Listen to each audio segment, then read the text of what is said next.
Everyone. And now we're going to get started today with a different type of topic, albeit definitely related, as we've been speaking about, and related to personalities in Tanakh and how we see them perpetuated throughout the times of Talmud.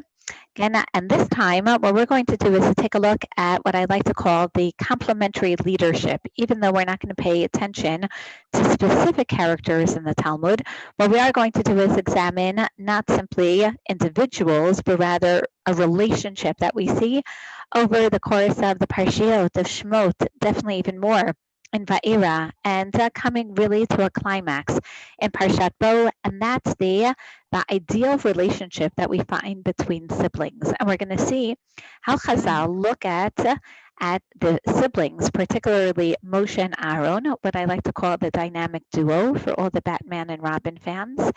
And at the same time, really the triumvirate, right? It's not just Moshe and Aaron, it's Moshe, Aaron, and Miriam, who I'm not so sure we're going to have time to address today, but that Bezrat Hashem, we're going to continue with next week and the week after.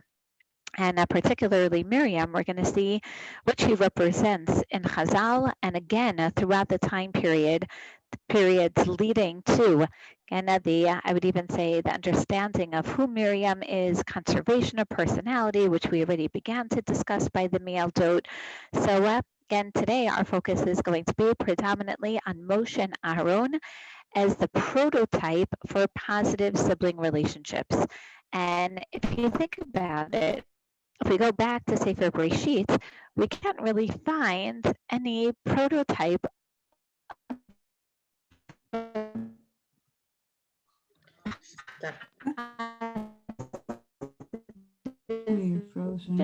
remarkable siblings, Cain and Yafet, who were albeit at the beginning.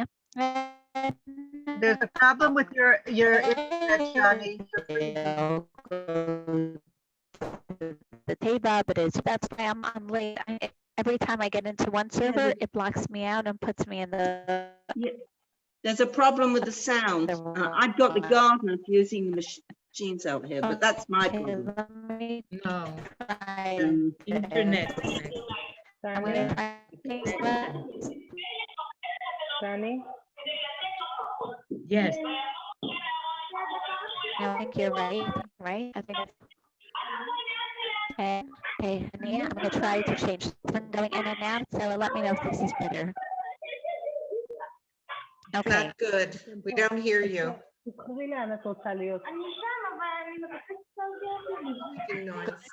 don't hear me? Now we hear. You don't hear me? Now we do. No, we don't. Now you hear me? Do you hear me okay? We hear you. Yeah. Yes? Yeah, now, yeah. Now it's okay? Okay, I hope it's been going on really for the past half hour. And it's the same system that I always use. I don't know, I'm wondering if it's the winds or something. So please let me know if it's okay, if I should switch back to the other one. Okay, what's interesting is that when we open up Sefer Bereshit, we see no positive sibling relationships. Cain and Hevel, Shem, Ham, and Yafet, wherein Shem and Yafet basically have to literally cover up for the sin of Ham. Then Abraham, and even with regard to his siblings, we don't really hear an engagement with Nahor. He takes care of his deceased brother's son, Lot, but we don't really find any relationship over there between Abraham and his siblings. Then as we continue, Yitzchak and Yishmael, albeit, and we don't actually see any, I'm going to say overt animosity, but enough for Sarah to say, okay, it's either the Amma and her son or me and my son. So complete detachment between Ishmael and Yitzchak, definitely the rivalry and the desire for Esav to kill Yaakov Avinu. And then Yosef Achav, and even though Sefer Bereshit may end on a positive note, as we know there still is the existing tension, which began obviously because of the desire of Yosef's brothers to actually kill him. So notice that.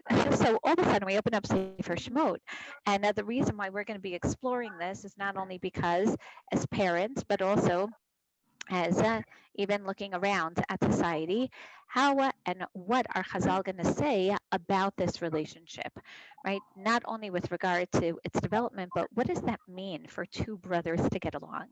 And therefore, I felt that this was still an appropriate topic to explore personalities both in Tanakh and in Talmud, this time not so much again to explain how Moshe and Aaron are perpetuated throughout the generations that we explained more last time with regard to Rabbi Akiva, but this one is more, how do we see how Chazal relate to this ideal sibling relationship, again, how this relationship is perpetuated by Chazal. So without further ado, I'm going to share the screen and the Makorot that I believe you have. And we're going to focus again today more on the Moshe and Aaron component, and then we'll see how far we get with regard to Miriam. So if you remember already last week's parsha, when Moshe Rabbeinu contests Shlach na biyat tishlach, again, don't send me, and Hashem says, okay, we're going to send Aaron, if you remember, and we hear that Moshe's staff is going to turn into a nachash, and then his hand will be mitorat kashelik. Please remember these signs. And then the mayim is going to, and we discussed this last week in terms of what is symbolized as well. Again, the mayim that he takes, which is going to, again, to turn into blood. And even with all this, Vayicharaf Hashem b'Moshe, after Hashem gives him all the signs, that's when Moshe still says, he's still reluctant. Hashem, you know what? Send someone else. And Hashem at this point is upset. Vayicharaf Hashem b'Moshe, Vayomer halo Aaron achicha halevi. And remember that term, please. And Hashem says, well, Aaron, your brother, the Levi, yadati ki daber yidaberhu. I've destined him to be the speaker.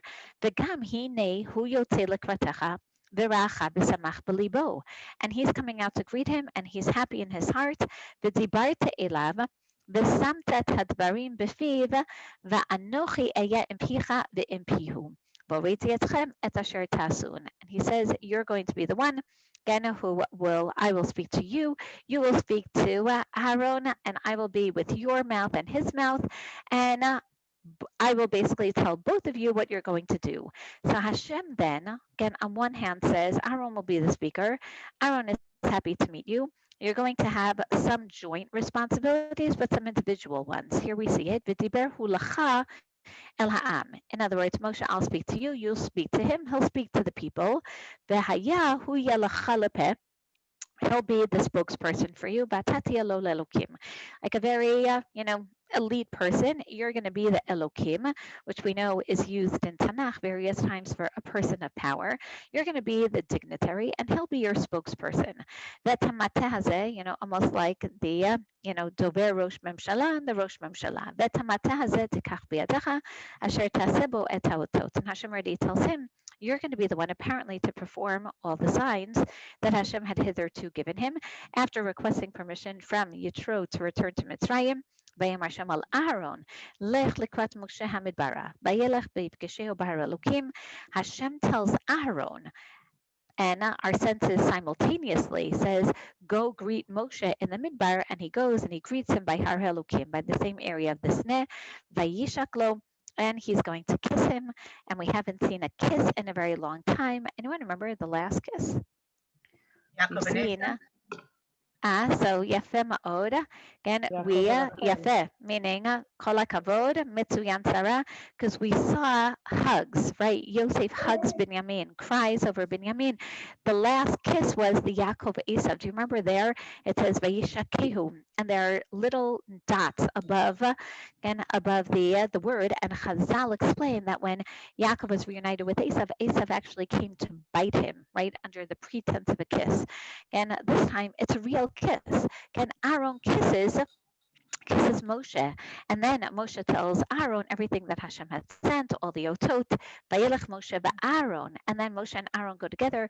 Vayasvu akol seknei b'nei Yisrael, and they're going to go and gather all the elders of Bnei Yisrael, and notice that Aaron, in fact, is going to be the spokesperson. He speaks all the words that Hashem said to Moshe, and it's not clear who actually performs the otot in front of the people. Is it Moshe? Is it Aaron? And this is working, right? The people believe. They believe that, yes, Hashem has now sent them to catalyze the process of Geula. Now we're going to pause there just for a moment to take a look now at how Chazal look at Moshe and Aaron again as a relationship. And we're not talking about Moshe perpetuated through Rabbi Akiva. We're talking about how Chazal now are going to take a look at this relationship and try to explain to us how such a relationship develops and how it's maintained. So as again, definitely very good parenting advice here by Chazal. The Medrash Tanchuma explains, wait a second. And when Am Yisrael say in Shir Hashirim, the Raya says, Mi tencha ka'achli. I wish you were like my brother. So Chazal say, really? Atamote kol ha'achim sonim zelazeh. Why would we tell HaKadosh Baruch Hu we want you to be like our brother?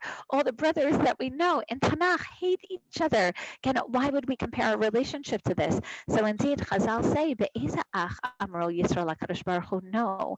What sibling relationship do we have in mind when we compare it to our relationship with Hashem? Moshe ve'Aaron, shene'emar, hinei matav u'mana'im shevet achim gam yachad. No, we're comparing it to the relationship between Moshe and Aaron, shayu oabin u'machavevin ze et ze, who truly loved one another. That at the same time that Hashem was appointing Moshe to be the leader of Aaron et Hakuna and Aaron to be the Kohen Gadol eventually, lo sanu ze. There was no competition, there was no hatred, no animosity. Each one was happy with the greatness and the appointment of the other.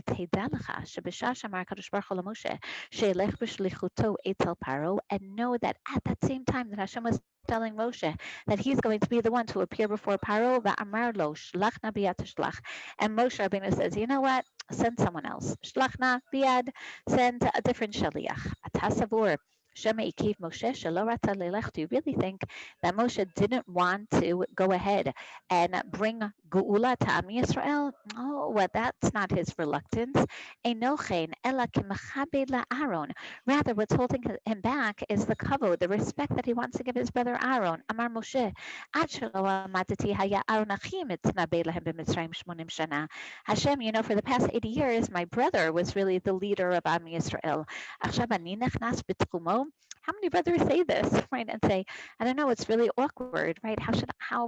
Why should I become the CEO of the company if Aaron has been in charge for the past 80 years? I don't want to step on his toes, and then I'll be like his rival. That's the deterrent, explains Chazal. Hashem had to assure Moshe that Aaron has no such sentiments. Lo daishe no mitar ela ot sameach. Moshe, you don't know your brother. Not only is he not upset, he is so happy. Tidalacha shamarle. So much so that you should know. Begam hinehu yotel lekratacha v'racha v'samach b'libo. That's exactly what the pasuk says. He's coming out to greet you, and he is genuinely happy in his heart. Eino omer b'samach b'fiv. It doesn't just say that. Okay, he's happy with his mouth, and he's going to say nice things to you. No, no, no. Not even just v'samach. Ela v'samach b'libo. This is a genuine, sincere simcha that your brother has, and therefore, as we continue to source number 3, and why is Hashem then angry? So what does it mean Hashem was angry? It says Hashem was angry and then says, okay, I'm sending Aaron. Chazal say, no, really, Moshe was supposed to be not only the political leader, but also the religious leader as the Kohen Gadol. But when Moshe says, Shlach Nabiyat Shlach, the kahuna was given from Moshe to Aaron. That's why it says, Aaron Achicha HaLevi. Again, well, obviously, if he's Moshe's brother and Moshe is from a Neish Levi and a Bat Levi, then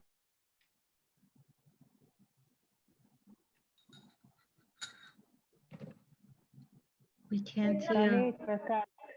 שני, לא שומעים אותך. We can't hear. Something's happened.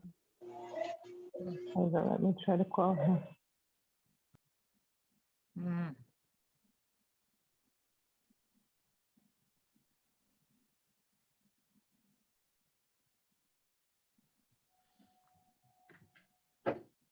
It's like she's frozen. Okay.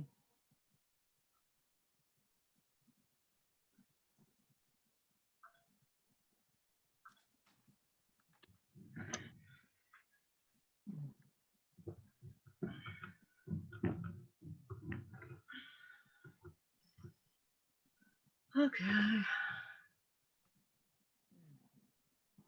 Something's gone wrong. It's No, frozen. she disappeared altogether, so her internet probably went. I've Maybe got the trying to get gardeners back in. outside too, and I'm straining to hear, but I can still manage to. Try earphones. Oh, I never thought of that. כן, אני אוקיי, חזרתי. כן, כן, כן, המשכתי לדבר, ואז ראיתי. אוקיי, תודה. Okay, I know this is driving you crazy. I'm so sorry because from the side also. So I think I got caught In the middle of the off. third, in the middle of the third source. In the middle of the third source. מצוין, תודה. Okay, But so Tanya, you also said that Chazal are saying how it's good to be a good brother, but how did they get to be good brothers? That's the question. excellent. So that's what we're going to talk about. Even though it's obvious that where does it start? It starts with the parents, right? 100%, 100%. But we're going to see exactly what this means. And we're going to see that even in the Moshe-Aaron relationship, there is, believe it or not, some tension at times, and yet we're going to see how it's resolved. And I think that even more important than obviously the parents setting the example and creating the proper sibling harmony at home. Again, once the siblings leave the home, again, you have to remember Aaron is 83 now and Moshe is 80. That's what Chazal are actually going to focus on more. And it seems obvious to them that, okay, the parents, create the basic relationship. But the question is, how as adults are siblings going to not just, get along, but how are they going to work one with the other, and how a sibling relationship, we're going to see in just a minute, really should be a symbiotic relationship, right? Which makes a lot of sense because out of all the people in this world, we're actually closest genetically, personality-wise to our siblings. Meaning, think about it, that if we really all act one to the other, and, Bella, it's funny that I'm looking at you and again, I see your beautiful relationship with your siblings. So obviously, again, I'm glad your mother is on also, again, to take the credit for this. But as you know, it's not just how you were brought up in your home. It's now, how do you continue that relationship? And what's amazing is that when siblings work together, they're not just recreating the ambience of the home, they're literally bringing the best of their parents together, which is remarkable, right? Which is a way of obviously perpetuating everything that the parents have created, right? So with the sibling relationship, Chazal are going to say is so significant. And here's a case where the siblings are all going to be leaders. And therefore, this is going to be the model in Tanakh for all future ideal sibling relationships.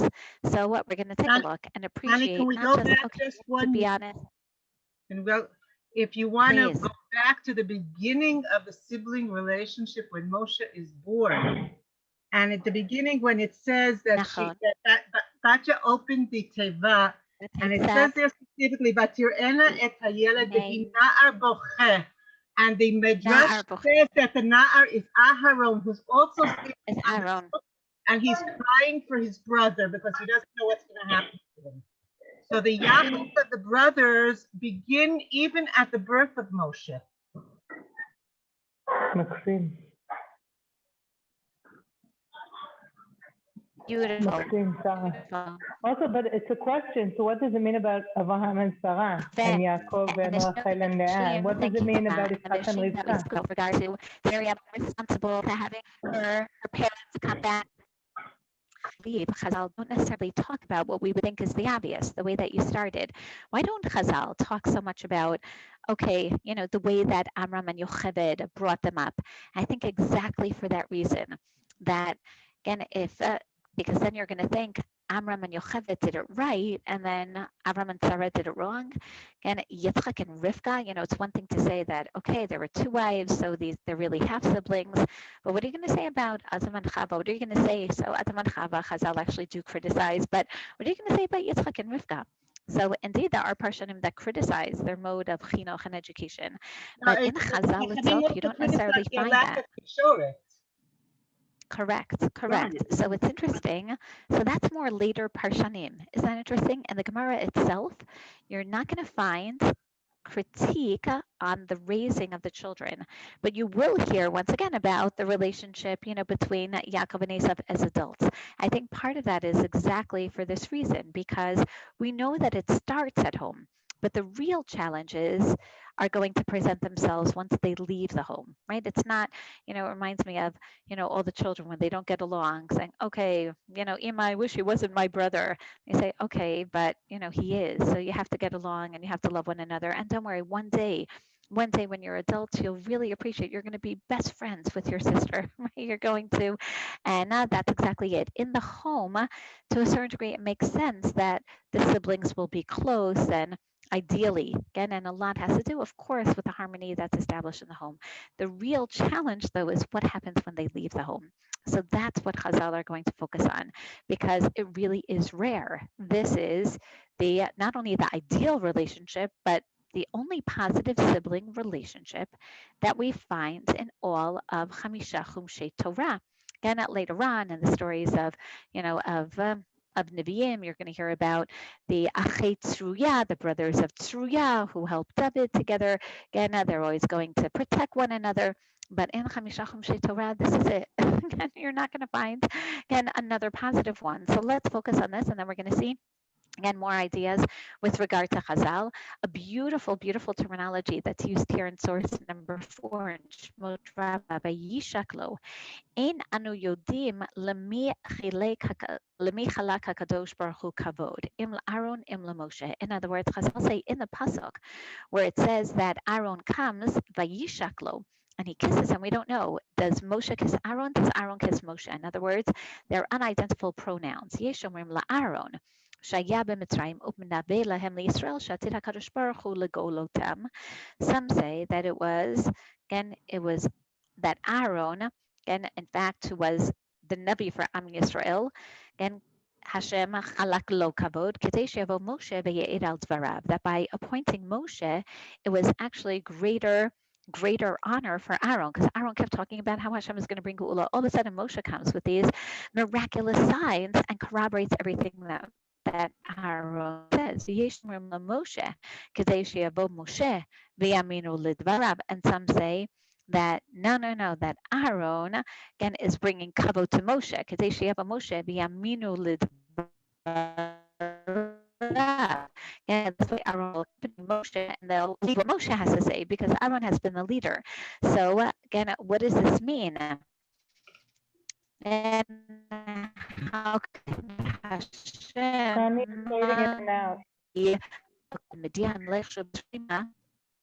I'm fading in and out. Okay, now Just it's better. nervous. Am I in or out now? Now you're in. Okay, I'm You're just okay. nervous if I switch to the other one that it's going to fall again.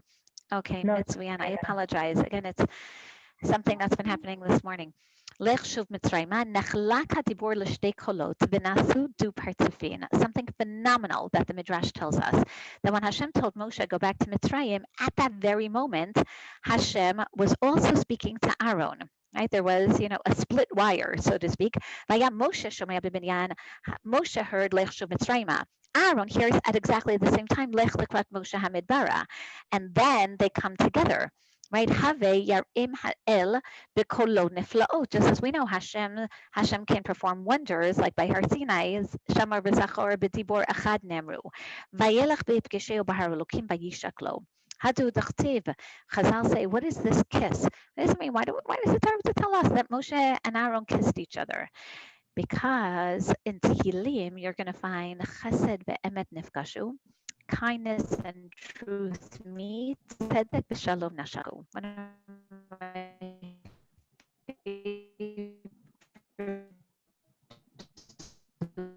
Problems again. It's fading out. Sorry, once again.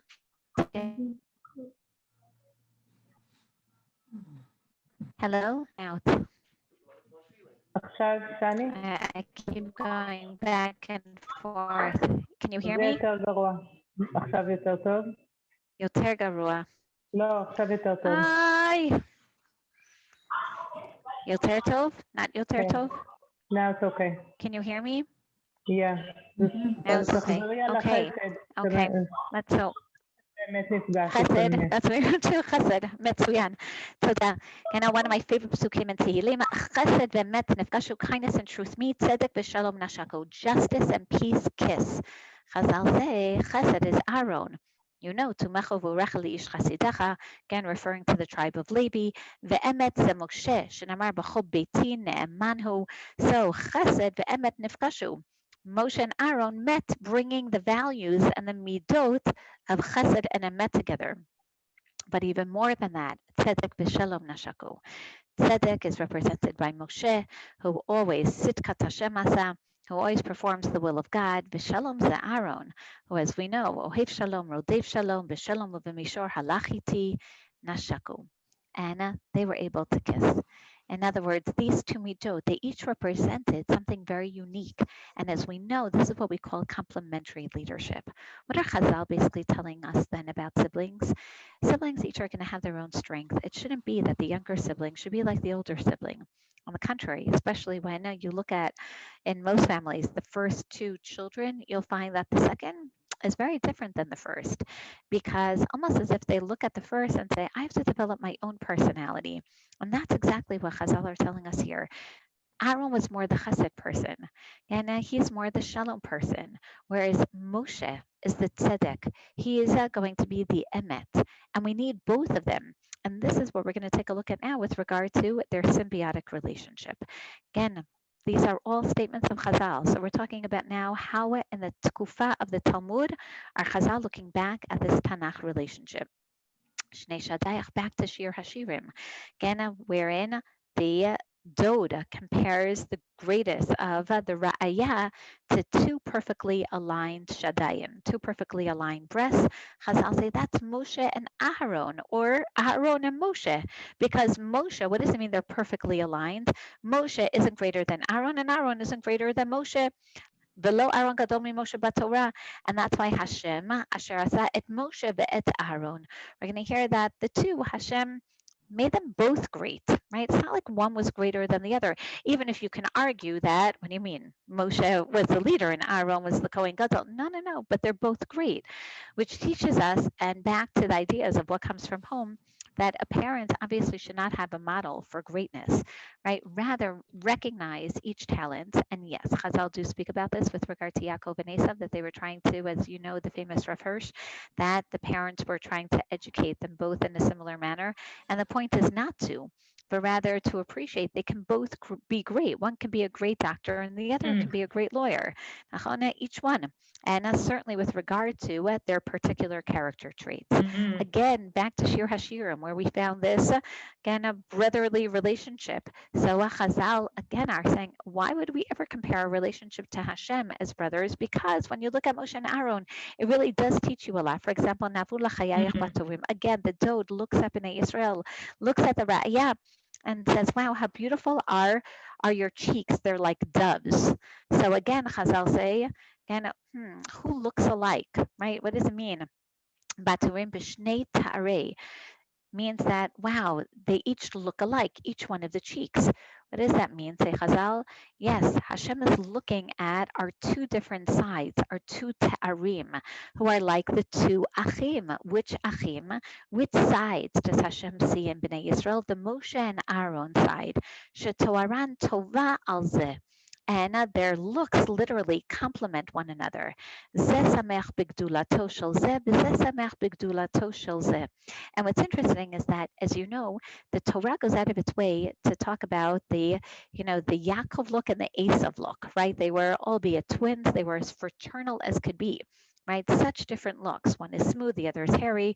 One is ruddy, the other one is halak, is smooth of skin. Whereas we don't really know what Moshe and Aaron look like. But the Midrash then says, don't worry, they each had a nice look and they complemented their look. And sometimes, I'll look at my own children and see, okay, they don't really look alike, but you can tell that they're siblings. You know that look? And that's exactly what the Midrash is saying. You can tell that, yes, each one complemented the other. It's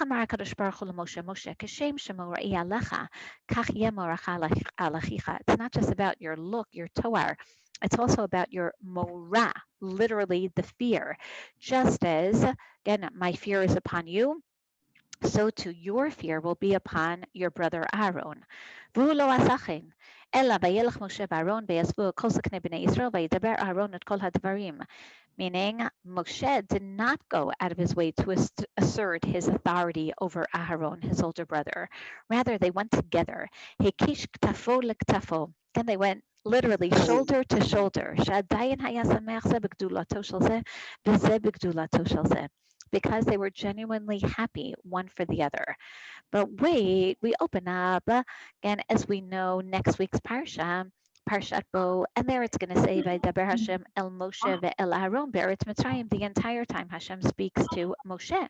All of a sudden, Perek Yudbet, the famous Perek of HaChodesh Hazeh Lechem Rosh Chodeshim, the laws of Karban Pesach, the laws of Matzot, we're going to hear Hashem speaks to Moshe and Aaron. V'chi lo haya dibor ela leMoshe bilvad.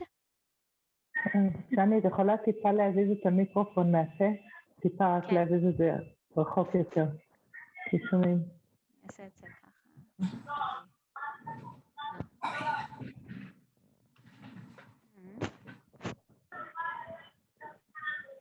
אוקיי, זה יותר טוב? כן. אוקיי, מצוין. סליחה. סליחה. No. So sure enough, Anna, so what do much we better. see? Thank you. Okay, good to know. Good to know. So sure enough, what do we see here? And I thought Hashem only spoke to Moshe. Isn't that what Hashem said? Uma tamud lomar el Moshe ve'Aaron. So why does the Torah now tell us, both Moshe and Aaron, Kashem shaya Moshe, kalul ledivrot kach Aaron, uminayin shelo diber im Aaron, meaning to teach you that, again, Aaron also knew what Hashem said. Okay, so how do you know, though, that Hashem didn't speak directly to Aaron? Because it says, Vahi b'yom diber Hashem el Moshe be'eretz Mitzrayim leMoshe v'lo Aaron. So even here, Hashem was really speaking to Moshe. Okay, why didn't he speak to Aaron? B'shvil kvodo shel Moshe. And because Hashem still wanted to protect the kavod of Moshe.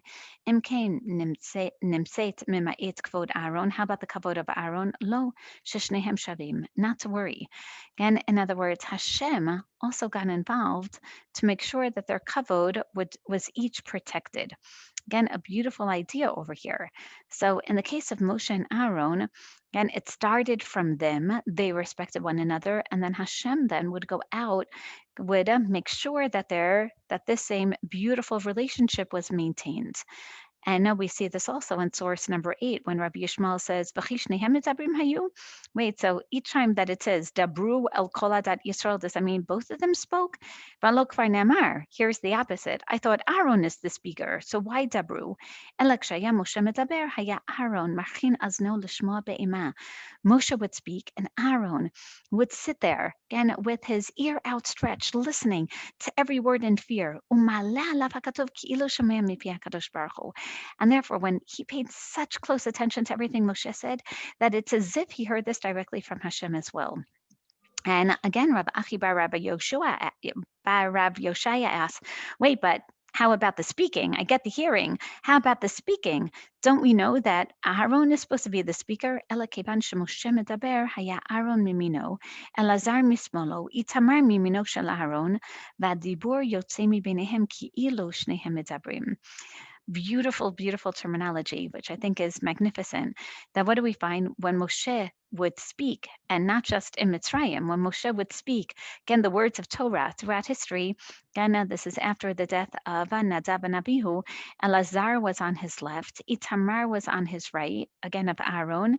So if you think about it, again, Aaron stood to the right, Elazar to the left, Itamar mimino shel Aaron, so that Moshe and Aaron were bordered by Elazar and Itamar, which, by the way, is also telling you what great role modeling for the next generation, right? The best role modeling for our children and their sibling relationships is for them to see our relationship with our siblings. So Elazar and Itamar are watching their uncles and are watching their father and their uncle get along so beautifully. And they're going to imitate that. But in the meantime, because they're surrounding when Moshe spoke, it looked like Aaron was speaking also. It's as if the dibur yotzei mibenehem, as if both of them are speaking. So I don't really know. Was Moshe speaking? Was Aaron speaking? It looked like whenever one of them spoke, it looked like the other was also speaking. And Rabbi Shimon Bar Yochai says, Moshe haya cholei kavod Aaron, omer lo lamdeni. Moshe would turn to Aaron and say, okay, you teach me. And Aaron would say, no, you teach me.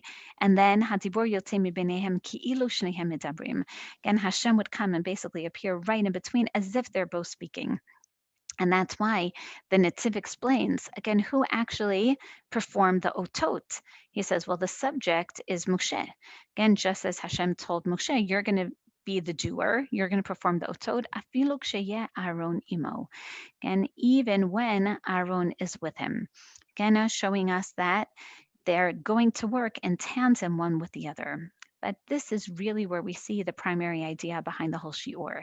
The only way that this really works is if there are different roles, is if a sibling doesn't see oneself as imitating the other.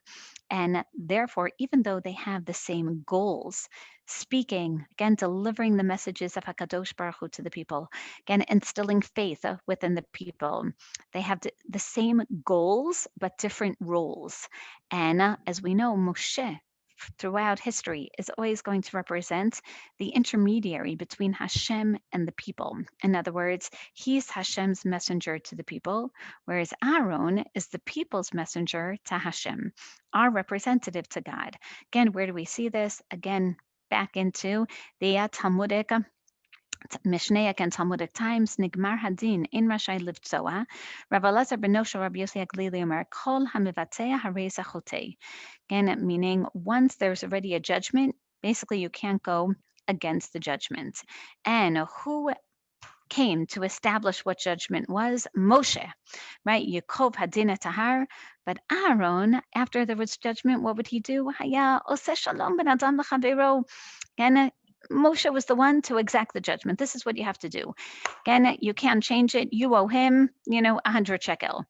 And Aaron would be the one to say, okay, he would go over and say, we're not going to change the judgment, but you should know that, again, not think of it as, 100 shekel to tzedakah. Again, he would just make it all seem much better. And therefore, as we go back to this week's Parshat Va'era, and we see how, if you remember, again, on one hand, it's going to be Moshe who goes in front of Paro and says, again, take the mateh asher napach lenachash. Moshe is going to be the one to stand against Paro, bring makatam to Paro. In the meantime, again, then we hear Hashem tells Moshe, tell Aaron he should take his staff and place it on all the different, again, take his hand and stretch it on the waters of Egypt, and that will turn to blood. So sure enough, Moshe is going to bring dam in front of Paro. Aaron is going to bring the makkah in front of the rest of Mitzrayim, including Bnei Yisrael. V'yasuchen Moshe v'Aaron kasher tiva Hashem, v'yarem b'mateh v'yachet hamayim asher b'yaor leinei Paro. That was Moshe. Uleinei avada v'yavchu kol hamayim asher b'yaor ledam. That was Aaron. And so we see how they work together, each one with their particular roles, complementing one another. And we also see this in a beautiful midrash on Shmot with regard to, and on one hand, Aaron, as we know, being the one left to deal with Bnei Yisrael at the time of Chet HaEgel, v'hu lo nitasek ela la'akavan ad she'yavo Moshe. And we know that what was Aaron doing? Again, trying to protect the kavod of Moshe by postponing the people, right? Chazal say, don't think that Aaron was actually fashioning any form of avodah zarah. He was trying to protect Moshe, which then brings us to Shmot, Perek Mem.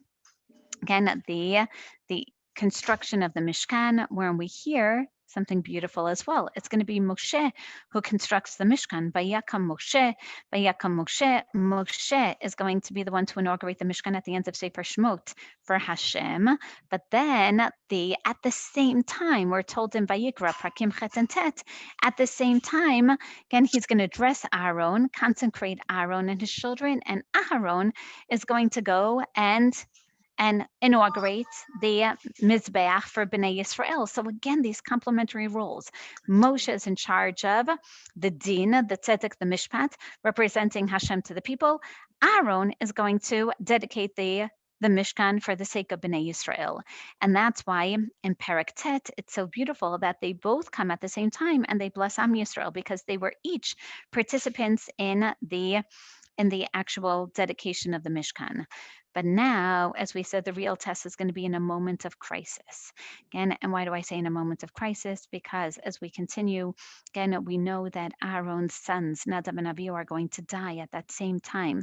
Again, and when they do, Moshe tells Aaron, "Hu asher diber Hashem lemor b'krovaya kadesh ve'al pnei kol ha'am kaved." And how does Aaron respond? By Yidom Aaron. And what's interesting is that here we find the irony. Aaron, in a time of crisis, again, is not going to be able to speak.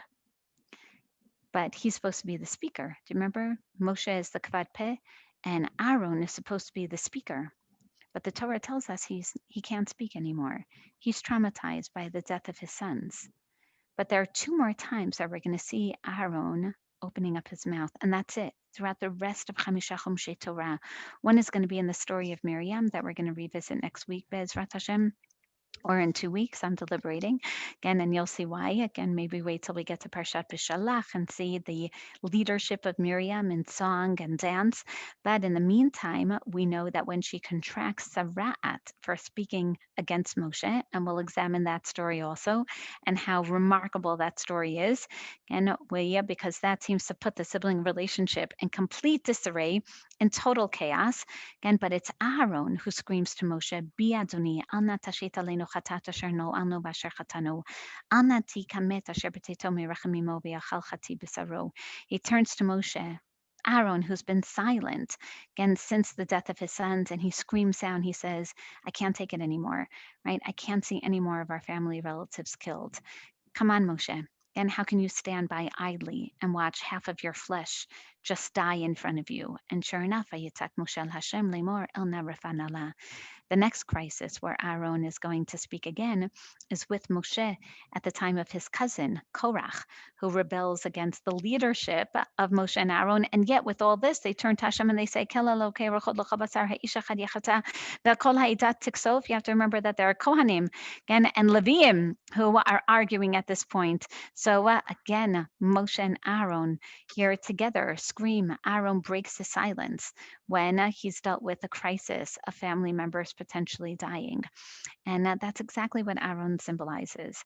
The irony then is that Aaron, who began as the speaker, is going to be the silent one, and Moshe, who complains, kvad peh v'kvad lashon, is going to step up. And as we know by Sefer Devarim, he's going to be an ish Devarim, which helps us realize as well, it's not only siblings that complement one another. They also know how to stand in one for the other. They also know how to elicit the greatest strengths one from the other. And in Bamidbar, Perek Chaf, when we hear about the death of Aaron, we hear that by Yivku et Aaron shloshim yom kol Beit Yisrael. Chazal say, wait a second, kol Beit Yisrael, by Aaron, it says, again, kol Beit Yisrael. By Moshe, it's just going to say Yisrael, because Aaron bachoto ha'anashim v'nashim lefi shahaya rodef shalom v'ohev shalom umeshiv shalom ben ish lishto ben isha lechaberta. Because Aaron will go out of his way to make shalom between literally kol Yisrael. Moshe was that stately figure. Moshe was that dignitary. Moshe was the one, almost the untouchable. And Aaron brought the words of Hashem, the values, down to everyone. And that's why b'shalom of mishor halachiti. That's what Aaron will always symbolize. And this is remarkable, how when Aaron can't speak anymore, Moshe becomes the speaker. And Aaron then will continue to be the leader amongst the people. So Be'ezrat Hashem, either next week or the week after, again, we're going to pay attention to Miriam. Again, is it really just a dynamic duo? Again, that the leadership of siblings, and now we see what a sibling relationship really is, how Chazal are going to teach us through the Midrashim on Shir Hashirim and the beautiful relationship between Moshe and Aaron, and what it means to have this symbiotic complementary leadership. And that's the best way then to maintain sibling relationships. We're going to see that it's not just about a duo, it actually is a triumvirate. It's not just about brothers. We're going to talk about the brothers-sister relationship, Be'ezrat Hashem, as we continue. So in the meantime, wishing you all a Shavua Tov. I apologize for the technical difficulties this morning, and looking forward to continuing learning next week. Be'ezrat Hashem. Shavua Tov, thank you. Shavua Tov. Thank Shavua you. Tov. Thank you. Thank you. Shani, this even starts before the siblings. It starts with Miriam and Yocheved, when it says so that both of them, Be'etzem, had also a symbiotic relationship, because Yocheved was the one that was in charge of Lachayot Tatinok, and Miriam L'Shaper Tatinok. Both of them had their own areas, and they worked together even from the beginning, before even the siblings. The relationship between the mother and the daughter already set the stage. Beautiful, beautiful. So we're going to continue with that next week. That's exactly what we're going to see. Either next week, because I'm not sure if we should do something more Tu B'Shvat related next week. No, we have one more. No, next week. Already Tu B'Shvat. So we may do something a little more Tu B'Shvat related. And if not, then we'll go on to Miriam. It's also different between brothers and sisters. Nachon. So that's the continuation of this year. B'diuk. So I hope your appetites are sufficiently wet. הרמקול הרבה יותר טוב ככה. תודה, בלה. Shavua Tov, everybody. שבוע טוב. Shavua Tov, thank you.